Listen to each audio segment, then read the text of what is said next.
after the most violent criminals. One man is working to do the same by confronting the problem at its source. WJZ is live. George Solis with this rare look at gang life from someone who lived it. George?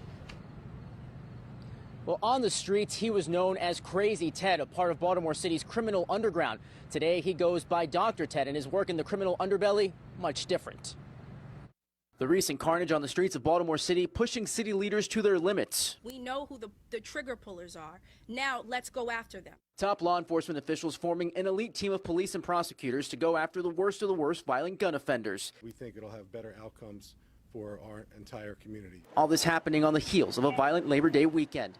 Police arresting 2 known gang members in fatal shootings where children were also wounded. As authorities focus on keeping violent criminals off the street, one man is looking to tackle the problem at its source. Dr. Ted Sutton, a former gang member himself, offering WJZ rare insight into gang culture.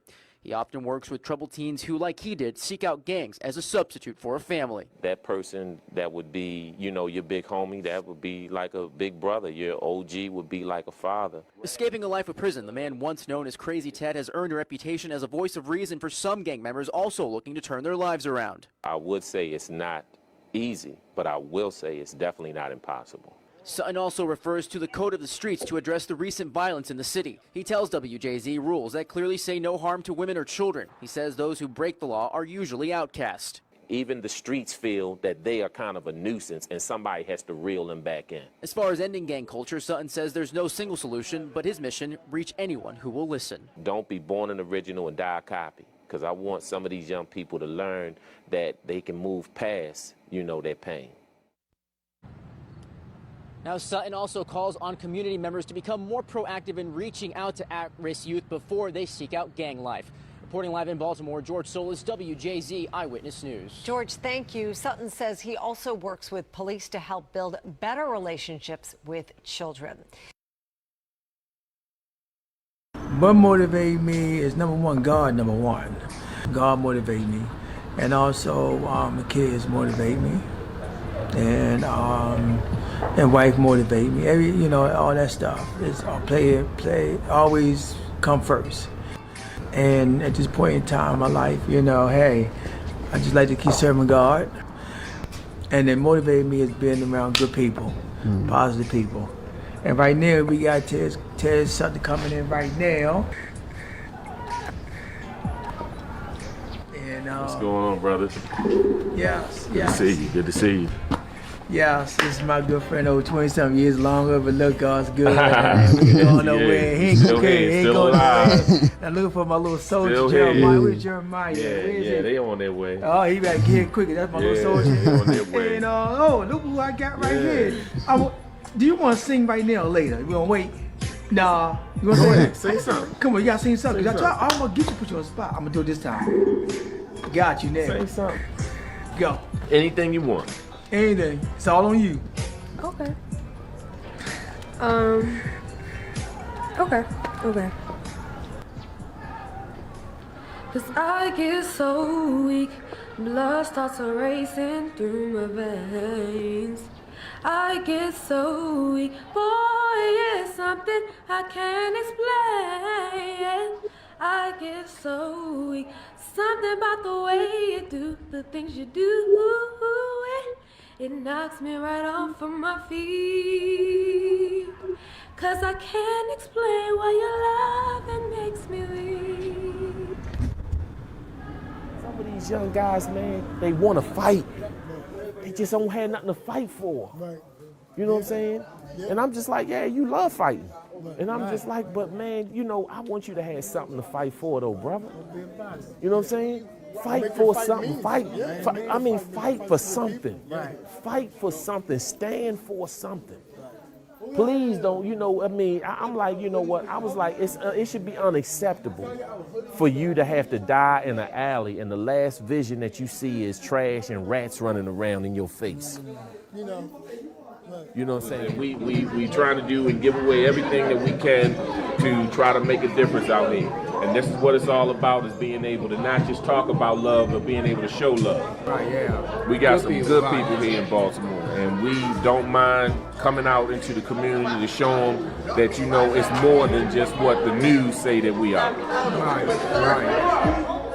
Okay, well, actually today, this was just one of the places that we were going, and today we was giving out clothes and jackets, coats, different things for adults and children in the community. My good friend, Chef Vaughn, and one of his partners, they actually were here at the school, and this is in West Baltimore. And you know, periodically, you know, we do different things, and like he also assists me when I do the back to school giveaway and the toy giveaway and the giving away, you know, the food and having dinners.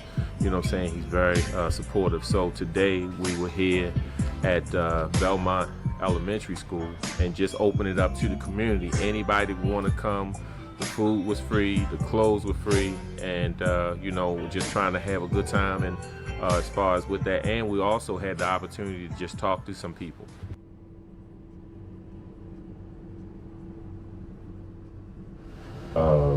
Some of my history, you know, with that, my father was a community activist and also a civil rights leader. He organized with Dr. King at Sutton and Grambling University. He also was a community activist as a pastor of 2 churches, one up in the Park Heights area. My mother, she worked for Medgar Evers at Jackson State University. She marched with him and Emmett Burns on a street called Lynch Street in Jackson, Mississippi, and the German Shepherds sicked on her because they were marching for equality. They also were some of the ones who went out and helped to search for the 3 civil rights leaders who came up missing in Mississippi. She did 35 years in the school system, choosing some of the schools that had some more challenging issues, you know, with them down in Lexington Terrace and Cherry Hill, in the Park Heights area, and different things of that nature. And just starting out with that, just giving you some of, you know, my roots on that side. Now, I ended up kind of being I was their middle child. And being that middle child at the time, I didn't know who I was and whose I was. You know, felt like my younger brother was the baby, felt like my older brother was the golden child, and I was trying to figure out my way. Turned out I ended up in middle school where some guys tried to take my Butter Crunch cookies off my tray. And you know, you can't do that, that's a violation. And so it was really something, and not having really any family from here, because my family moved from the South and to Philadelphia, and then I was born here, Mercy Hospital. And but not having any family, I just had my brothers here, you know, and it seemed like when you fight somebody in Baltimore, it seemed like everybody came out the house. I mean, brothers, cousins, uncle, you know what I'm saying? So, but I ended up taking a stand, you know, with that, just, I mean, that simple. And because when I realized something is that adults couldn't protect me. And when I say that, my good parents who had that motto, don't mess with nobody will mess with you, well, that didn't apply here. And I ended up seeing people getting stuffed in lockers, and I didn't want to be one of them. So if I had to choose between being predator or prey, I was going to be on the side of being a predator. And so when they tried to take those cookies, I took it back, and I was just like, check this out. There's about 7 of them. Like, you're going to have to go through me to get these cookies. You're going to have to, if you have to, you're going to have to kill me. Now looking at it now in hindsight, I think that may have been a little bit overkill, a little excess for the 3-pack Butter Crunch cookies. But I will say that it introduced me into a whole different life, because what I realized is that they said, well, shoot, man, he either don't know who we are or we crazy. And I really didn't know who they were. And it turned out they were some of the same young people that they wrote the series The Wire behind. And so I ended up hooking up with this group. And so a lot of people may know who my godfather was, Little Melvin Williams. And I ended up getting the name of Crazy Ted. Wow. Dr. Ted Sutton. All right, brother. All right, brother. All power to the people. All power to the people. All power to the people. So I'm Dr. Ted Sutton, but if you ever Google Crazy Ted, my face is going to come up. So, but I don't try to share that part to brag about being in the streets and being part of what was insane at the time. I share it so that people can have a point of reference of how far God brought me. Because I wasn't a mediocre sinner, so I refused to be a mediocre saint. That's one of the things. Hey, brother, can you hit that for me real quick? Just indulge me for a little bit. A little bit more, yeah. Now, this wasn't part of it. This wasn't part of it. But I like this ambiance, and I'm doing something a little bit different. And it goes something like this. I sit back and reminisce about some of my old days. Deep as the abyss in a lot of crazy ways. See, I didn't used to be the goody two. Shoot, I was a yo with my crew, but now I'm new.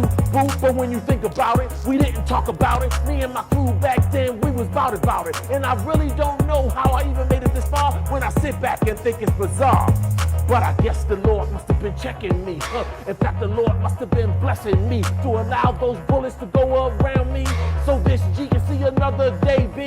So now it's my job to get back to the community. It's like having diplomatic immunity. This evil world is nothing they can do to me. And Armageddon, you better know it's soon to be. I'm not a rapper, talk about it with Versace's or Hirachis. That kind of stuff don't got me. So as a rock G, go ahead and give me your prop G before I jet G, just like a jet ski. What? So coming from a family that had a civil rights background, I had an uncle that was a Black Panther out in California, with Bunchy Carter. And so I had some roots, but I wasn't embracing those roots because it didn't seem like that was the thing to do at the time. I mean, none of those accolades were getting me praises in school or things of that nature. And so I ended up hooking up with this crew, and I learned, some different traits and different things. And I wasn't what you would consider a drug dealer. I would have been considered something like collections. I helped persuade people to honor their bills that they may have owed. And what ended up happening later, so I was known as Crazy Ted, carried a sawed-off shotgun, and that was part of the image as far as Crazy Ted, because nobody carries that on a daily basis, because that's crazy. You know what I'm saying? And I realized that, as calculated as I was, because I always like to play life like chess, not like checkers. Not one move at a time. I always wanted to be at least 8 or 9 moves above my opponent. And that's how I, kind of looked at things. And so I ended up, getting a name in Park Heights or Hilltop and Flag House, even younger, Lexington Terrace, different places. And, I realized that it was something, because it seemed like this was something to help me, really, for nobody to mess with me. Because really I made some examples of certain situations so that people would understand that I'm not the one to be played with. And so it really was like I was doing certain things so I won't have no problems down the road. Right. What's he called? Old Faithful. Ladies and gentlemen, without further ado, there's so much that Ted has done in the world today. Ladies and gentlemen, I have Ted coming to the stage in just a couple of minutes. As a matter of fact, he's coming right now. I just wanted to give you guys a little glimpse of some of the things that this powerful man of God has done. And here coming up next is Dr. Ted Sutton. Hey, Dr. Ted. Thank you. Thank you. How you doing? How are you I'm doing? good, man. I'm doing so good. It's truly a blessing, Ted, just to even have you here in front of us today. God has blessed you tremendously with all the things that you are doing. And right now, I did some, right now I did some statistics as to some of the things that are going on in Baltimore. And right now, Baltimore is at its lowest with homicide rates, which is a great thing. And I know you have some part of that. So I want to first give an honor to God and thank God for all the things that you have done, Ted. Now, I know with boots on the ground things that you've done, Ted, how do you feel like boots on the ground is more effective than just people talking behind those four walls? What are your feelings on that, Ted? Oh man, that's my whole entire philosophy, principle. And even as far as policing, I believe in community policing. I believe in the officer not just sitting in the car with a cup of coffee, watching the guys across the street. I believe in, walking the beat, go in the barber shop, talk to that man, go into the store, let them know that you're visible. And actually, having some contact with the community, like, hey, what's going on, brother? How you doing, man? And nothing real heavy, nothing, like saying what you doing, get the F off my block. And no, I'm talking about just relating with just people, just seeing people, not looking beyond the gold teeth or the pants hanging down, but and just having a level of mutual respect, because a lot of times, they work there, but you're dealing with people who live there. And Ted, I'm glad you came to. For those who just joined me online on the radio, I am here in interview with Dr. Ted Sutton from Baltimore. We're talking about what he's doing in the world. He is a international influencer, motivational speaker who goes all around the world speaking to young men, young children, women, and adults as to how they can be a more better person in society. And we just spoke about the low homicide rate in Baltimore, which is a great thing, and also how boots on the ground is better than anything. So with that said, Ted, I know that policing is policing, but however, I know when I've talked to different people in different areas of policing, it's where police that are brought into neighborhoods, they don't have a rapport with the neighborhood, the people in the neighborhood. You have people that have never even had a conversation with a young man or young youth that have had a troubled background or had a troubled family, and then they bring these police officers in and they don't have that rapport, and then that's when things go haywire. They don't know how to interact with them. What are your thoughts on that, Ted? Man, that's an amazing piece that you say that, because I actually met I saw one officer. His name actually was Marcus. That was his real name, but his name was but on the streets they called him Mad Dog. And he used to kind of be in the Park Heights area, but I saw him do something on Pimlico Road in the area where they called the Ranch. And he actually ran, he drop kicked the guy who was on the 10-speed. He roughed him up, he searched him. And then he saw he had nothing. And then he said, you can go on about your way. And it just bothered me that he handled a civilian in that way. It bothered me because, and I said, if him and I ever lock horns, one of us may not go home tonight. And that's actually how I felt. He made me actually hate police. But I say that because I ended up meeting another guy later who was named Mark Haygood, and he was an officer. And you know what? He saw that I could rap, and you know what? He showed me that you can make a studio. And he helped develop a studio and everything. And he was like, man, if you want to come in here, and he wasn't a dirty cop. He was just a real officer, and having those two experiences, and it made me see, that I couldn't just label and lump everybody in one group the same way that Mad Dog was lumping every young black male that was in that area in the same group.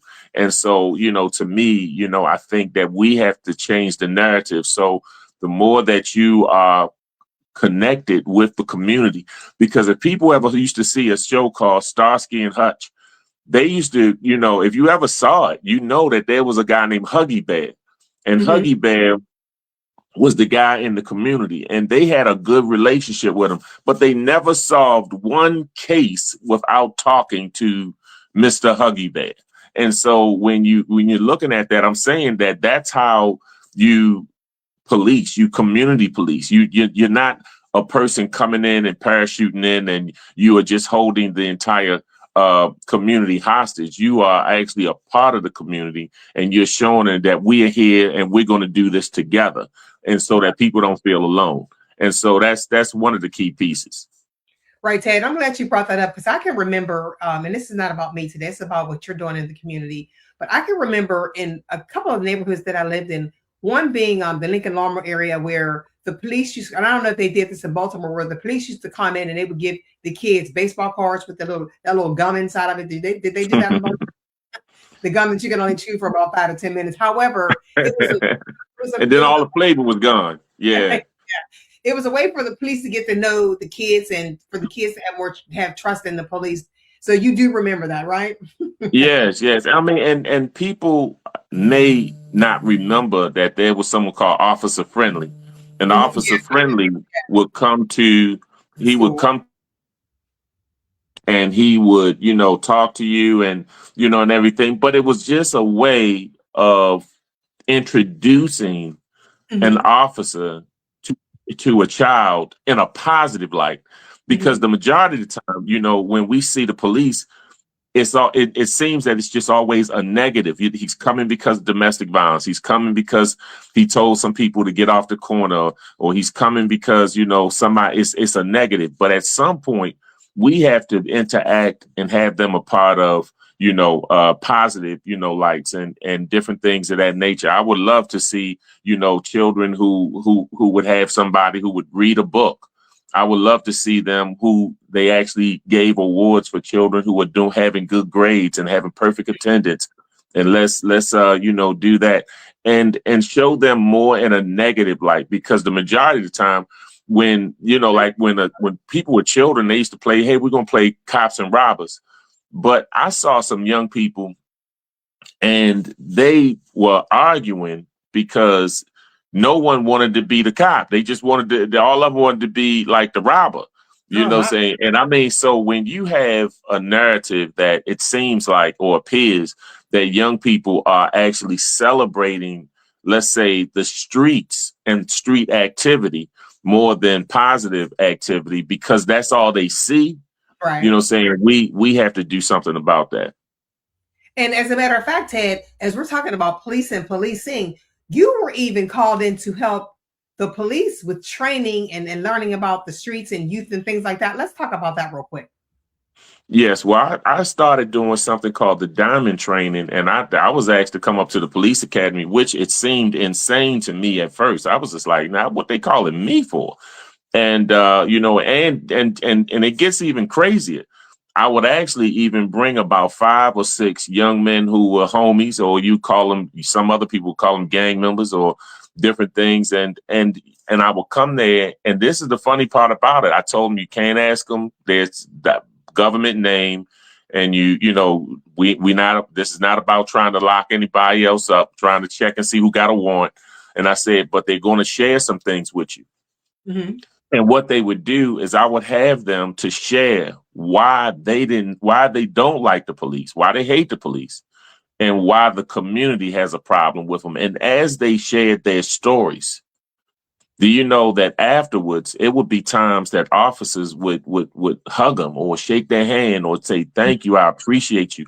You know what I'm saying? Because they wasn't just somebody an officer, because the majority of the officers were all outsourced. So none of them, so only out of about 35, only about 6 was from Baltimore with the Black experience. So a lot of them didn't know the culture. Because to me, I'm like, if you don't know what a half and half and a chicken box salt, pepper, ketchup is, saying, like you don't know the culture, saying, of Baltimore. And so I had one young man who talked about how on the way to the prom, they pulled him over and had him out there for almost an hour sitting on the curb in a suit.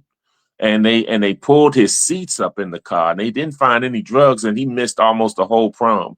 Another person told me that, saying they broke into his house, they raided it, tore the house up, found out they had the wrong address, and just was like, oh, my bad, you know what I'm saying, and left. No apology, no nothing, you know what I'm saying. And another one, you know, he said they pulled his uncle's pants down in the middle of the street looking for drugs. I mean, pat his underwear down. And I mean, and for children to see this. And another one, I mean, which was almost one of the worst ones, was a young man. His mother told him to go pick his sister up from the subway. It was on Cold Spring. And he was waiting for her, and they pulled up, jumped out, and searched him, just started illegally searching him. You know, he had nothing on him. They said, you know, he had his phone. You know, they told, what you doing here? He said, I'm waiting for my sister. She's on her way up here. She should be getting off on the next train. And they was like, man, get the F off of my corner and everything. And then they broke his phone and then spit in his face. And as they were sharing the stories that were so negative and unwarranted, meaning like these were not people who had records. These were not young people. They ended up later becoming, you know, saying, you know, joining a gang. And a lot of them wasn't just because they wanted to get a lot of money or they wanted to kind of floss and show off, you know, saying a lot of them said, look, I don't have a father in the home. I have no protection in this community, and I don't feel the police protect me. And so they were saying that this was more of protection than just flexing. And so, but it was something because some of these officers, the majority of them not from Baltimore, they didn't really understand the culture of why, and for them, that being a part of a gang was like a family. And so they didn't understand that. And so they had a chance to see things and hear things from another side. And I was just saying, you know, I want them to know, as you are coming to Baltimore, just please remember you work here, but we live here. Right. And so let us try to work together in what we're doing. Because you can learn, iron sharpens iron. You can learn from each other. And also, Ted, you were also given the opportunity to go to South Africa and Zimbabwe. What are the youth doing there to keep the peace? And what would be the difference that you are observed between the African youth out there in Africa versus the youth here in America? What are the differences? I know there's things going on all over the world, but when you had a chance to talk to the youth out there in Africa, what are the differences? What are the issues that they're having out there in Africa versus the issues that the young men and women are having here in the USA? It's funny you would say that, because I really saw that they were going through a lot of the same things that our children were. You know, they felt oppressed. The police, you know, was you know, kind of on their heels, you know, and so they really was going through a lot. And it's funny because one of the largest gangs that I worked with over there was called the Americans. Wow. And I mean, and I saw tattoos that was crazy. Like I saw the full flag on one young man. I saw the entire Constitution was tattooed on one young man. And because they just see America as the top of the line when it comes to that gang craziness activity. And so, you know, and that was one thing. But the one thing I would say that they had that we had lost is they actually had their culture. They still had their culture. They still had certain foundations that they could still touch and reach out to. And so, you know, so you would see the African garments and the different things. So yes, they had gotten caught up because, and the majority of it was because of poverty and rough neighborhoods. You know, saying, but in the same token, you know, they were really, you know, saying they did have their culture that, and they definitely had, I would say, I felt a higher respect for parents and also grandparents.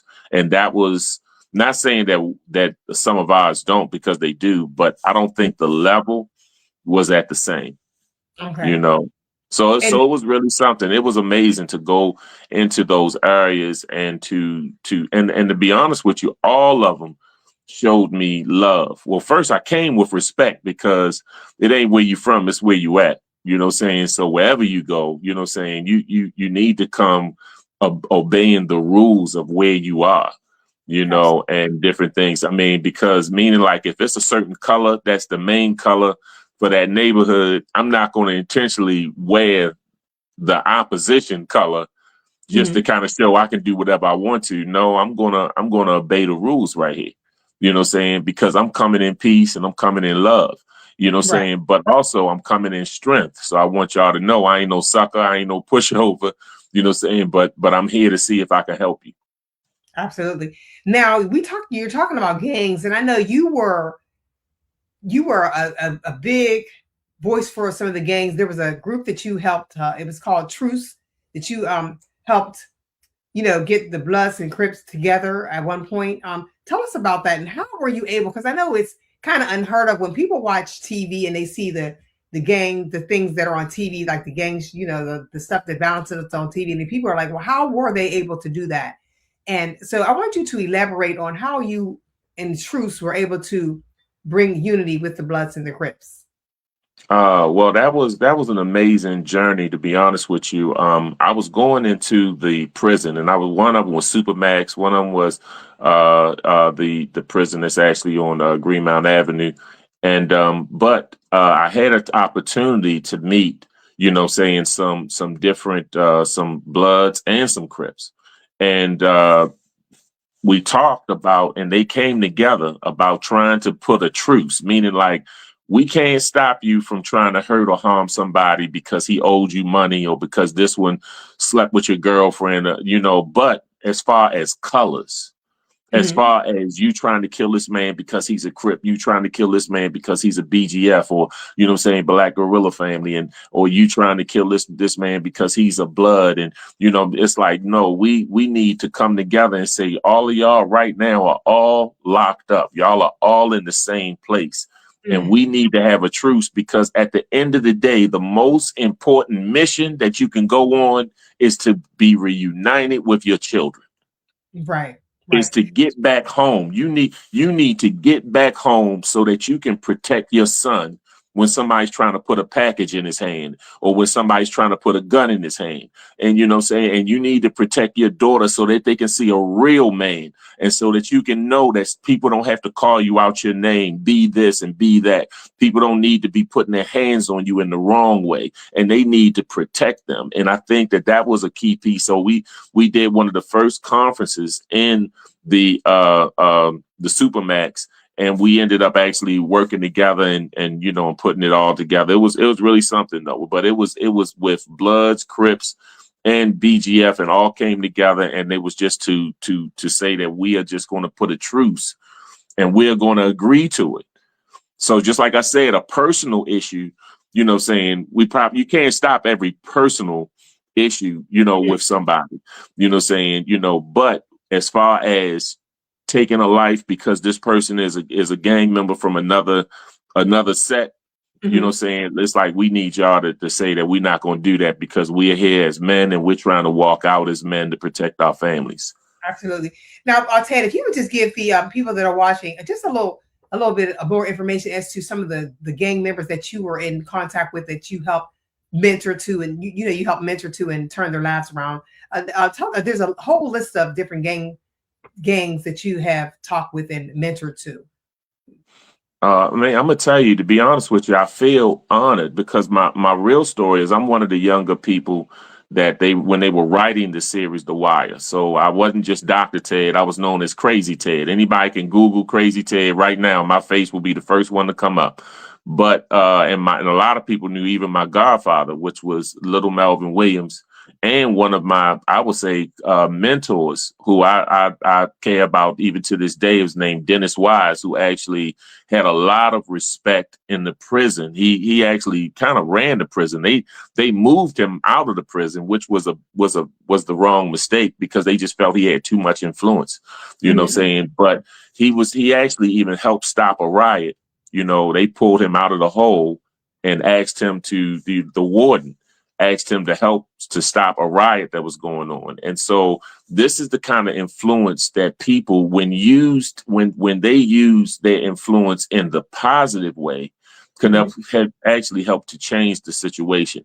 And so for me, I ended up actually Worked with Bloods in California, Crips in Little Rock, Arkansas, Vice Lords, Gangster Disciples in Chicago, Junior Black Mafia, Philadelphia, Ninth Ward Boys in New Orleans, 515 Boys in London, the Johnsons, the Burgers in the UK, the 515 Boys in London, the Eastside Boys in Zimbabwe, the Americans in South Africa, the Rasta Boys, Montego Bay, Jamaica, the Insane Vice Lords, Jackson, Mississippi, Los Vatos in Florida and Tampa Bay, and the Shoreline Crips, in Los Angeles.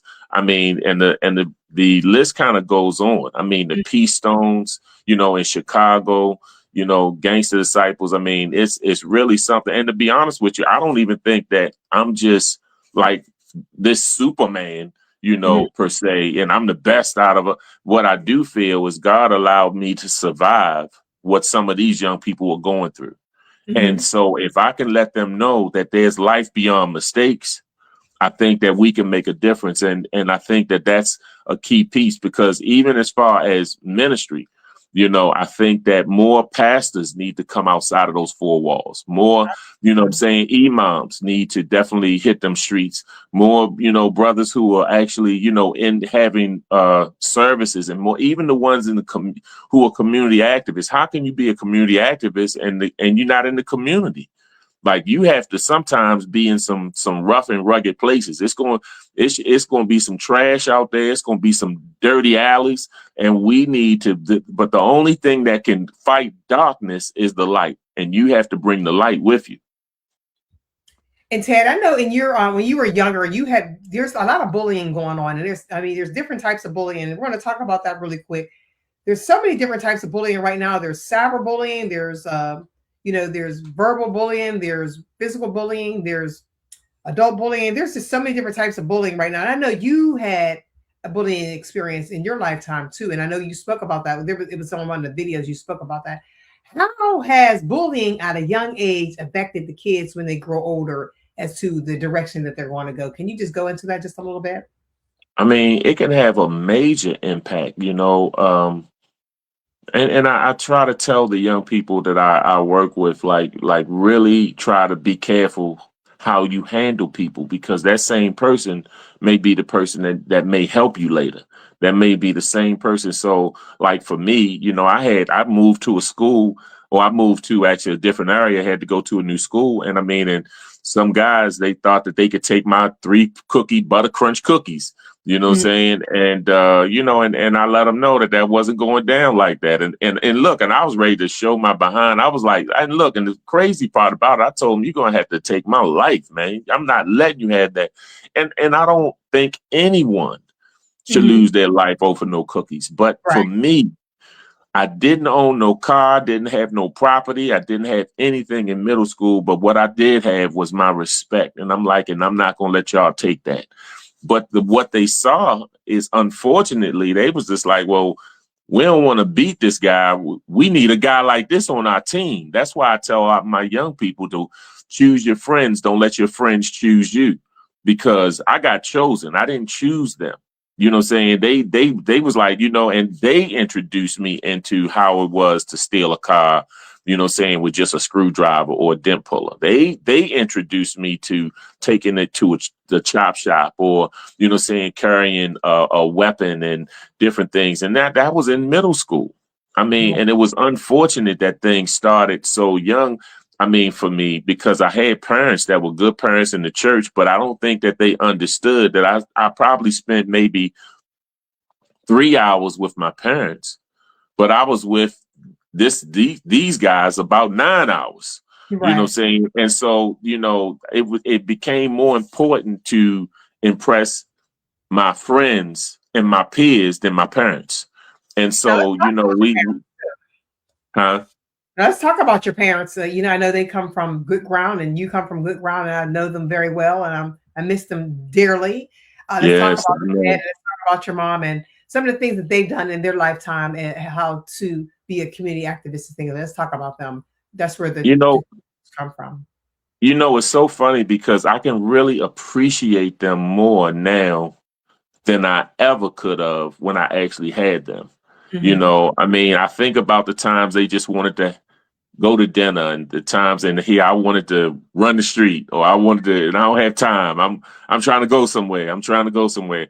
You know what I'm saying? And I think about it's almost like when you wish you could kind of go back in time and seeing my mother, you know, I always kind of felt like she had time for everybody else and she would choose some of the rougher schools and like what she called lovely Lexington Terrace. Now that was in the projects Mhm. and she would just love on them children and try to be there for them and you know, and the whole nine and sometimes I resented, you know, saying how much time that they were giving to everybody else as opposed to me. But I see now that they had to do what they had to do, you know, because like my father who, you know, started equal opportunity with Social Security. He was one of the people that helped found that.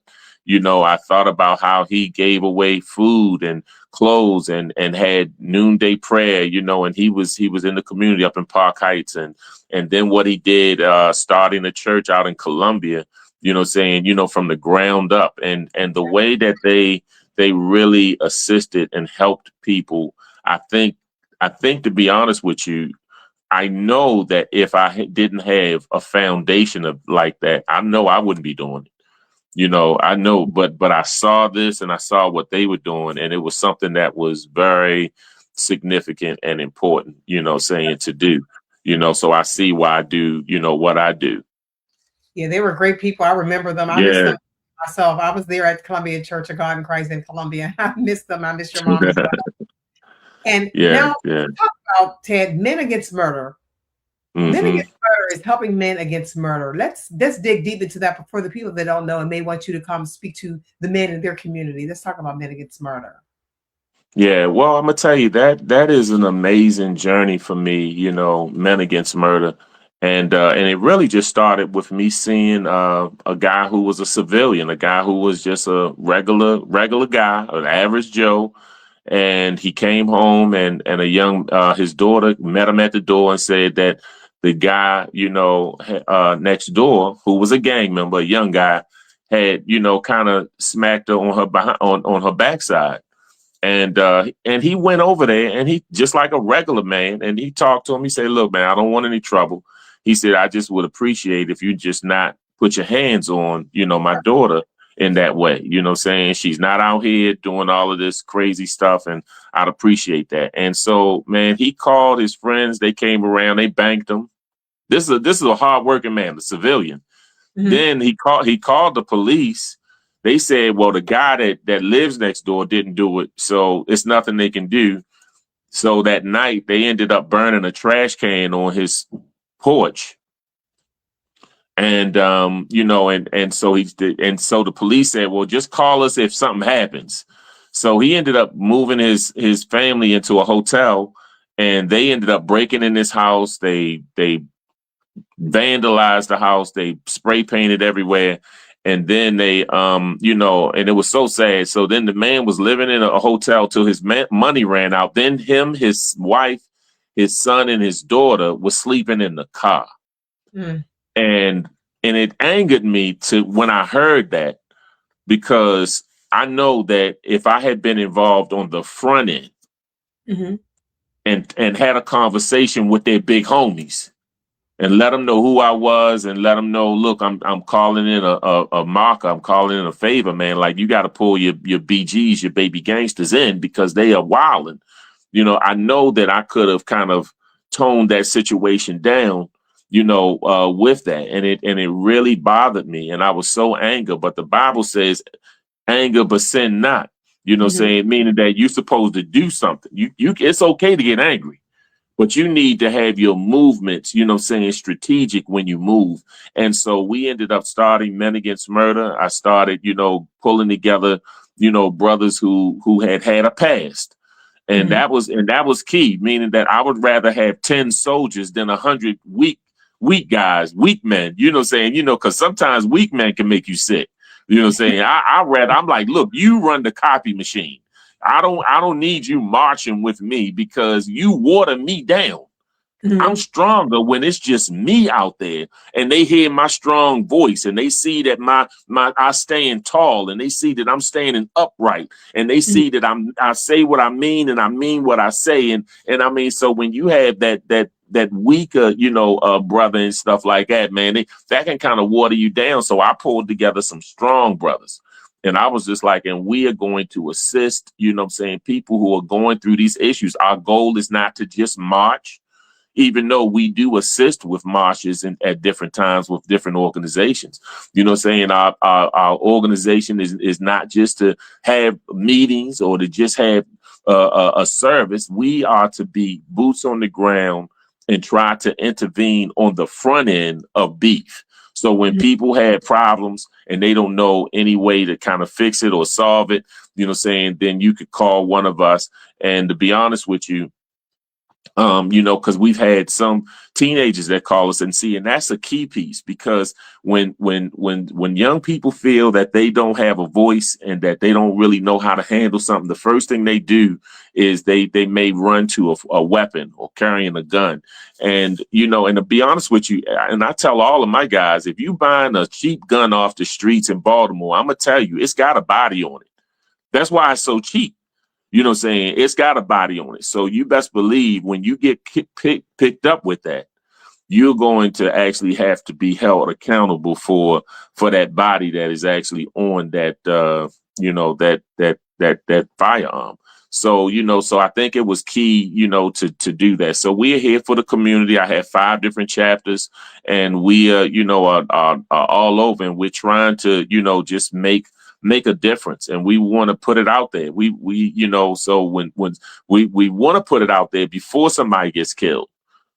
I mean, now we'll work with the mothers and some of the aunties or the grandmas and the nanas that, after, somebody may pass, and we try to keep it so nobody else has to die. But we really want to do things on the front end to change the trajectory, because I've realized with the right words at the right time, with the right people, you could change the trajectory of what was going to happen, meaning somebody was going to die tonight, but you actually intervened. And that's what I think that we need to do. And the reason is men, not that women can't be a part of it, because, we've only gone this far because of women, to be honest with you, Black women, strong Black women. But I do feel that to deal with this element, I think that men need to reclaim their homes. Absolutely. And now, as we talk about, we were talking about people change, how people can change, that part of your organization as well. And then we're going to talk about this part that I know is really, really something that has changed your life traumatically. And I don't think people really understand or have seen all of your stories. There's so many things that you have done in the neighborhood. Let's talk about that fatal day that you were driving home and you decided, almost like Jesus, to give your life for someone else. Let's talk about that fire when you were driving home.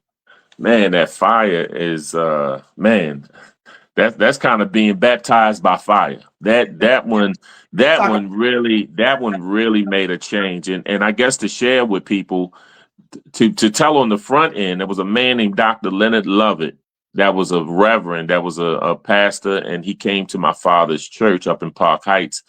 Never met me before. He went to Grambling with my father when he was in college, and he ended up prophesying over me.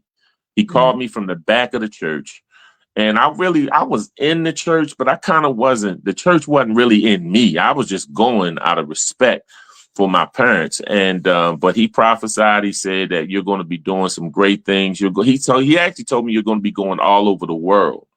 You're going to be going all over the world, and you're going to be helping young people. He said, but the devil is trying to do a post-abortion of your life. And I will never forget that. And he said, in church, we're not going to let it happen. And he prayed. He said, he actually stopped his message. He said, I saw a cloud of smoke with death in it over your head as I was preaching. And it was all on tape. So, I mean, I didn't have to make it up, they recorded the service. But I'm going to tell you, it was really something. But that Sunday, I said, I'm not going nowhere except to work. I just got a brand new job, first legitimate job. And I was working at Kennedy Krieger. I was and I went to church. I came home, And the next, on that Tuesday, somebody, you know, I woke up late. I was like, man, they would love to write me up. And so I said, I'm going to try this new way that a cab driver had just told me. And I go down that street, and then I go down Biddle Street. And as soon as you cross over 83, I looked to the left, and it was a house that I saw fire shoot out the door. And I was like, is that right? You know what I'm saying? Like, I couldn't believe it. And then the next thing I know, I just went into, you know, to the mode, and I couldn't stop myself. I heard people hollering. I saw the one of the fathers who had fell and broke his ankle. I pulled him to the side. One of the mothers had fallen and she was paralyzed. She fell head first from the second floor. And then the young girl who I saw a baby come flying out, and I started giving him mouth to mouth. And this is the funny part about it. I actually just learned how to do CPR that Saturday before this incident. And I didn't know that you have to use your 2 fingers for a baby, you know, because you can break his ribs or something. And I ended up actually doing CPR on him, and he started coughing. And look, and I know I was doing it wrong. I'm not telling people to do it like this, but I was praying in between the intervals. So I was just like, you're supposed to like count like 1, 2. Then I was like saying, Lord, please help me. Lord, you know, please help this baby, you know. And then after that, I saw the young girl who came jumping out of that top window, and seeing what I saw changed my life. Seeing that girl grabbing for air and grabbing for something, you know, I mean, that really changed my life, because all my life I had thought being hard was, you know, going down to the mall and you 20 deep and you looking at people and what you looking at, intimidating people and everything. But when I saw the courage of this young girl, it was like she was flying, you know, coming out of that window. And I knew nothing was down there but concrete. Like like if you stay, you're going to burn. And you're going to die. If you jump, it's a chance you may die. You know what I'm saying? But either way, neither one. And this girl was, man, she was just so beautiful. You know, I mean, I love this girl. And so when I ended up running, catching her, we both fell in some glass. And I caught the baby, but with her, when I was trying to catch her, she fell underneath a window, and she was just, the fire was just coming out. It was just cooking her. And I said, try to grab her. And I got mad because I flinched the first time. And I was like, yo, I can't believe you flinched. And I was like, the next time you better grab her. And I grabbed her and pulled her out, put her in the ambulance, and she was whisked away. And I didn't hear from her for a good while. But then she found me. Jackie, right? Jackie, yeah, right? yeah, Jackie Miller. You know, I love that girl. I love her. I'm gonna tell you, she's burned. 85% of her body was burned, and her face was burned, hair was burned, her hands had to be amputated. But let me tell you, when I see her, all I see is a beautiful little girl. Even though it's funny, I know she like, I'm not a little girl. I'm an adult now. You know what I'm saying? I don't care. She's gonna always be a little girl to me. And she's beautiful inside and out. And so I think, and you were actually there when I think the news people had kind of helped reconnect us, and then I ended up having a chance to, she told me she was graduating from Towson State University. And I just thought that was amazing. And so they had me there as a surprise. So when they got to her name, they called me up, and for the 150th ceremony, they had me to be the one to give her her degree. And I just thought that whole experience was amazing. But I realized that I wasn't going to be a watcher anymore. And, you know, I saw all of those people watching. Not one person helped me, not one, you know what I'm saying? But I saw all those people watching. And I just realized from that point on, I refuse to be a watcher any longer. I will no longer be a watcher. And you also did, and I've talked to Jackie on Facebook a couple of times. And when I come to Maryland, I try to meet up with her. And I think when I came up to Maryland at one point, she was going to school at that point. We never got a chance to do lunch. So when I come to Maryland, I'm trying to get up with her.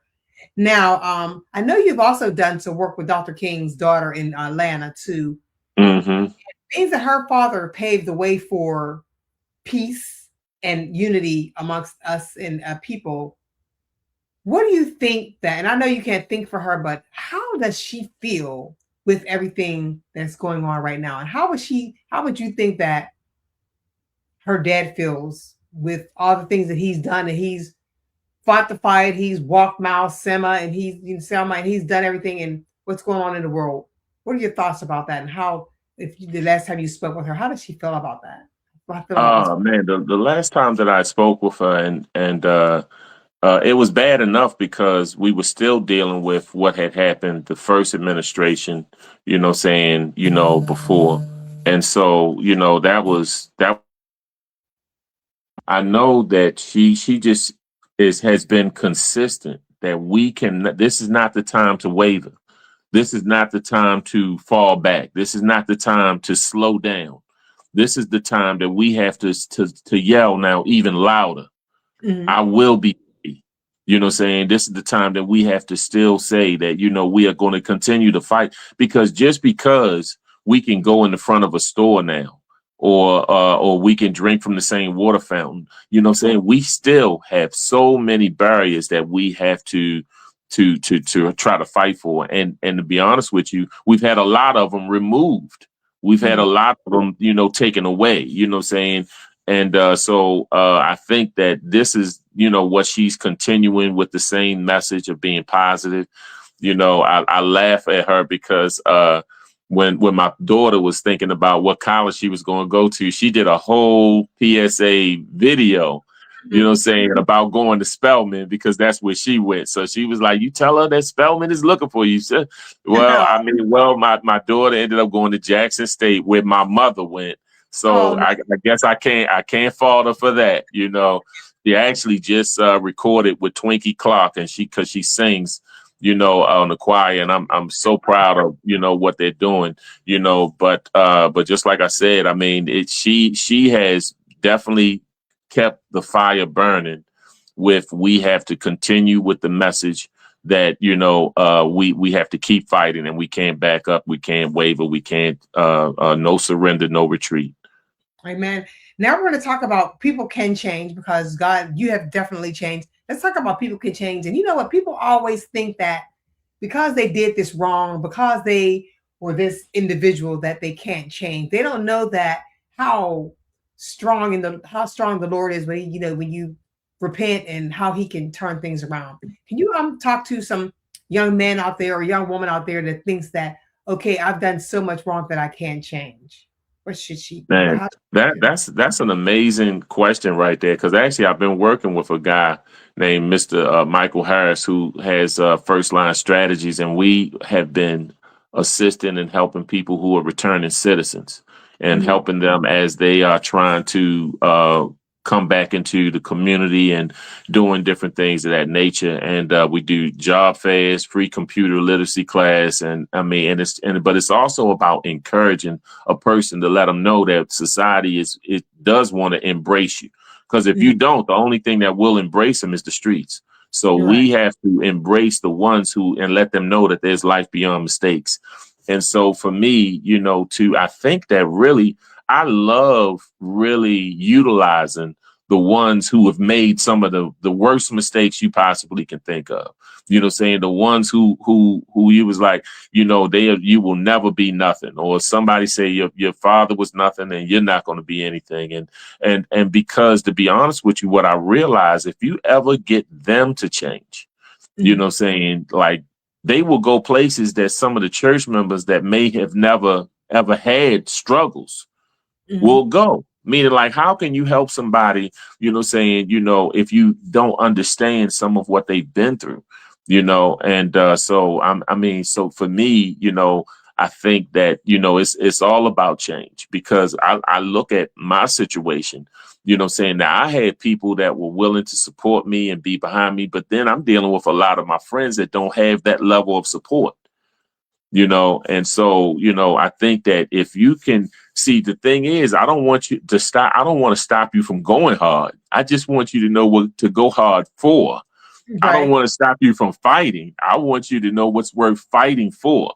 I even told somebody, they said, well, when did you stop being crazy, Ted? I said, I never stopped being crazy, Ted. I said, God just changed my foundational belief system. So now I know what's worth dying for. Like all of those gunfights and all of them fights that I may have been in and being all down the projects or kicking in somebody's door, nothing felt as amazing as that feeling to be doing CPR on a baby that was about to die and to pulling a young girl who was on fire. I mean, she was on fire. Mhm. And helping her, meaning that we've shown we can take life. We've shown we can destroy it, but can you make life? Can you protect life? Can you continue to be an example for what life should be? Something my daughter has said was so amazing. I was actually on a radio show. I think I was in Philly. I was on there with Dr. Umar and another gentleman up in Philly. But I said, it was so ironic. I said, my daughter was in school and a teacher came up to me. She said, I was reading in the paper and she said, and I was reading something and it was saying about a man who he works with gang members. He took homeless people into his house. He caught a baby from the third floor. He pulled a girl out of fire. He stopped a carjacker from carjacking somebody on Liberty Road. She just ran down this whole thing. And she said, he gives away, at the toys at the church and everything. And what she said is, she said, and they said his name was Sutton. She said, Genesis, she said, would that happen to be your father? She said, yes, ma'am. And she said, and it was so funny though. She said, is your father a policeman or a fireman? And she said, no, ma'am. She said, he's just a man.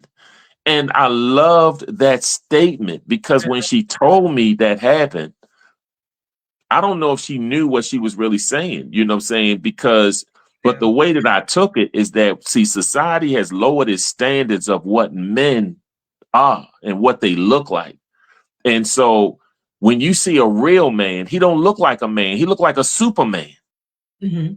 But really, he's not a Superman. He's just a man being what a man should be.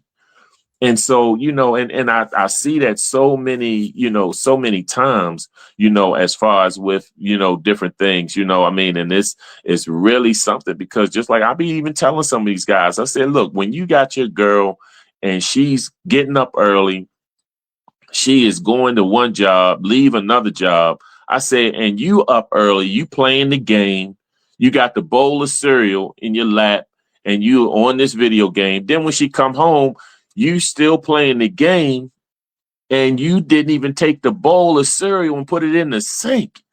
And I'm just like, and I said, man, I'm gonna be honest with you. I said, that's not sexy. And I said, so later on at night, now you want to try to hook up with her. And I said, but to be honest with you, man, sometimes she may feel like you need to go in that bunk bed where her son is. Because you're not doing manly stuff to actually be attractive. Meaning like that's not attractive when you are just, allowing a woman to kind of take the lead, take care of you, in the whole nine, and at no point, what part do you play? So I'm like, we have to reclaim our homes and become the protectors that God has made us to be. Yeah, don't get me wrong. Our Black women are so strong and they are beautiful and they have been handling the weight of a lot of things. But at the end of the day, they shouldn't have to be so strong. They shouldn't. A lot of times they don't want to be so strong. But unfortunately, they've had to kind of step up in the void. And I do know that to get that check or benefits, I know that they wanted the man out of the house. But I'm like, but we got to turn that narrative around. Right. So Ted, I guess, and I'm a single mom and I've had to be that strong person in my household. Mm-hmm. Mm-hmm. What would you say? Let's take this. This is still Women's History Month. So first I want to, first give honor to God, and also to your mom who has instilled in me a lot of things as to being the woman that I am today. So I do not want to not give her flowers and things like that because she's truly, and so is your wife, Lisa, too, who had those different children on all levels as they're not just her own blood children, but children just through love. What can Mm-hmm. you say to a man or a person or a male, should I say, today who has lost himself in himself and don't know how to return to that man that God has called him to be? I mean, I Wow. know in the Bible it says in the Bible what a man is. What if they're lost and they just don't know where to go? Yeah. Where should they go? How can they rubber band back to be that man that God has called them to be in this Well, society? first I would tell them first that it is a way back home. There's a map, there's a GPS for you to come back to who you are supposed to be and what God has made you. I had one young man I was talking to, and and let me tell you this. See, you don't know what you don't know. So Mhm. I try not to judge my guys. So, he was like, man, you ought to see this girl I got now. He was talking about, man, she can twerk, she can do this, that, and the third. And I was like, yeah, I said, that's okay if that's what you're into. And I said, but I said, you might need to find somebody that's into some other things. And I said, because do you have that woman that will wipe that? If you had a stroke, she would wipe that slobber off your mouth. Mhm. I said, do you have somebody that would wipe you down if you had a heart attack and you're not able to bathe yourself, and they would wipe you behind? And I told him, and I said, so what I need you to do, and I told the young ladies, instead of worrying about what he's driving, you need to worry about and be concerned about what's driving him. Mhm. And what I told him is that I need for you to first, don't worry about that. You become the best man that you can be. And I say, and then try to attract the best woman for you. Because I'm going to be honest with you. I say the club may not be the place. The bar may not be the place. But once you start changing and developing yourself, you're going to find a different person in the library. You're going to find a different person in the church. You're going to find a different person in different things as you start to change and become the best man. Don't try to find a good woman to now make you a good man, because all you're going to do is bring her down. You know what I'm saying? All you're going to do is bring her down. You're going to be driving her car. You don't have no license. You're going to be you're going to get locked up. She's going to be using her check for bail. You know what I'm saying? And everything. No, you need to be the best example of what a man should be first.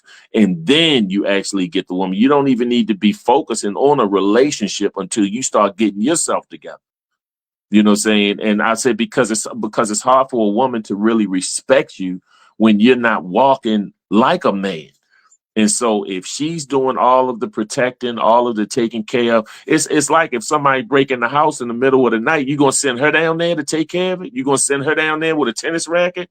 You know what I'm Right. saying? You need to show that I'm going to be this good man, and I'm God fearing, and I'm going to help lead this family. And we're going to try to, to do. And then also you need to be smart enough and wise enough to know when certain areas that you're not the best in. If she's best in taxes, let her do the taxes. Mhm. If she's better than you with knowing where a certain area is, and let her help do the piece to help y'all get there. But don't just try to be bullheaded. I'm the leader. I'm the man. You know what I'm saying? But you're not walking in that light. You don't make a woman respect you. You show that you deserve respect, and then she respects you. Right. You know what I'm saying? I say, because if you got to walk around talking about I'm the man, then you're not the man.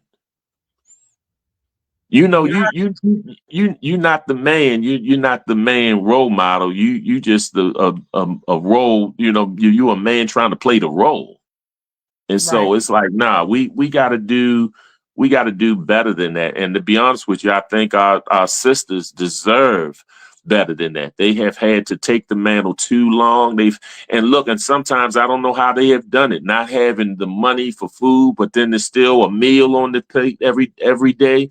Not knowing how you was going to make this happen. I told some young man, you have no idea what your mother may have had to do to make so that you could get cleats for football practice. And I say, so you need to be very respectful, and you need to definitely honor your mother. And not trying to just get mad because she ain't get you a PlayStation 5. I said, but you ain't mad, saying when she feeding you every day. Right. So, I don't know. I mean, it's something, but but it's a chance though. and I will let them know that it's definitely a chance, and we can do this together. Now, Ted, now what's next for Ted? I know there's all of a sudden there's the movie coming out. There's a lot of great things that you're doing. You'll be traveling as well.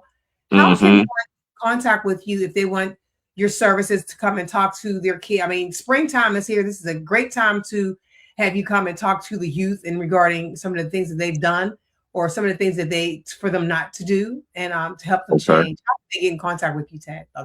Okay, well, one is the number is 410-428-3894. That is 410-428-3894. The email address is actually suttonhousevision@hotmail.com. That is suttonhousevision@hotmail.com. And I do apologize because I have a website, but it's down for right now. Hopefully it should be up by the end of this week or next week. And that's suttonhousevision.com, suttonhousevision.com. And I'm also on Twitter, Facebook, TikTok, and also Instagram, as Dr. Ted Sutton, Dr. Ted Sutton. You know what I'm saying? So that's pretty much just how it is. So, and I would love to be able to come to some event or to come and speak, and I will travel. So, but if we can try to get this information out there, I think that would be great. Okay, well, Ted, I know you got a lot going on today. It's Friday. I know there's big stuff going on out there in the Baltimore community. I want to thank you for being my brother. And for those who don't know, Ted, I know Ted it's been well over 19 years. I've done some work with Ted. And also Ted was my co-host for the TV show Uplift. And there was a gentleman, Khalil there, who Ted had experience with Khalil too, right, Ted? Yes. So this has been an amazing journey. This has been an amazing journey, So that's how that is. And he was on one of our first shows, Yeah, he was. And I helped mentor him. I helped mentor him when he was in high school. And I'm still connected with him. I love him, his family, and the whole nine. So it's something though. It's something. And not only that, Ted, you do sing, you do rap, we do hear that, and you also was one who was very, very close to Mario, the singer now, and when he first started out, this may be something that people don't know as well. Yeah, I mentored him. His grandmother was the mother of my father's church, and he was getting into trouble. His mother and that was my homegirl, and he was really getting into it. But I took him under my wing, and actually it's funny because he wanted to be a rapper, but he couldn't rap, but he would try, and I would try to encourage him. But, I was like, I don't know, you might have to take up stamp collecting or something because rapping is not your thing. But when I took him in the studio and when I heard him sing, he does. Man, and this is at 12 years old, 11 years old, 13 years old. I mean, when I heard him sing, I was just like, man, that's your gift. And I said, why you want to be a rapper? He said, man, it's just that I know all the girls love the rappers. And I said, man, have you ever seen Usher when he put on that velvet coat? And when he is spinning around in a circle, man, I was just like, man, the R&B, man, the singers, man, the girls, they also love them too. And it was really something. So to still be connected with him and to see some of the stuff that he's been through, the bad, the good, the bad, and the ugly, and to see he still persevered. I mean, I'm very, very proud of him. All right. Well, Ted, we're going to let you go, and we'll be speaking. And then when I come out to Maryland, Baltimore, I'll hit you up. All right. I appreciate that. And also the movie that's called All of a Sudden, and then also there's been a short movie that has been approved for the amateur film festival that's going to be down in, I think, Miami. And that's called United by Vengeance. And both of these stories are about me, my journey, and what we're doing now. And here's the thing for it, right? Here you go. Yeah, that's All of a Sudden. All right. Well, thanks, Ted. God bless you, man. God bless you. God bless you. Peace.